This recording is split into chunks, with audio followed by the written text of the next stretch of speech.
আসসালামু আলাইকুম। Live 365 YouTube চ্যানেলে সবাইকে স্বাগতম। আজ আমি আপনাদেরকে দেখাবো ডিস্ট্রিবিউশন মেইল অর গ্রুপ মেলে কিভাবে ডেলিভারি ম্যানেজমেন্ট অ্যাক্সেস দিতে হয়, যে কে মেইল পাঠাইতে পারবে গ্রুপগুলোতে, কাকে অ্যাক্সেস দেওয়া যাবে সেই সিস্টেমটা আজকে আমি দেখাবো। প্রথমে অ্যাডমিন প্যানেলে লগ ইন করতে হবে, দেন অ্যাক্টিভ টিমস এন্ড গ্রুপে যেতে হবে, ডিস্ট্রিবিউশন লিস্ট। আমি যদি লাইভ 365 এই গ্রুপে যাই, distribution list group member John settings, then manage more settings in the exchange administrator,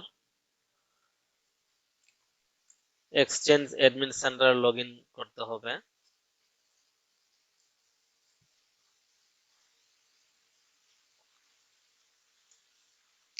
settings, edit manage delegation, edit delivery management, allow message from people inside and outside my organization, only allow message from people inside my organization, only allow আমি যাকে allow করব তারা মেইলটা দিতে পারবে। আমি যদি এখান থেকে একটা মেইল allow করি জন,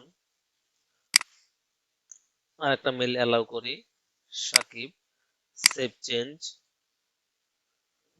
তো ফ্রেন্ডস, এখানে দেখা যাচ্ছে যে এই দুইজন ব্যক্তি শুধু লাইভ 365 গ্রুপে মেল করতে পারবে, আদারওয়াইজ অন্য কেউ করতে পারবে না।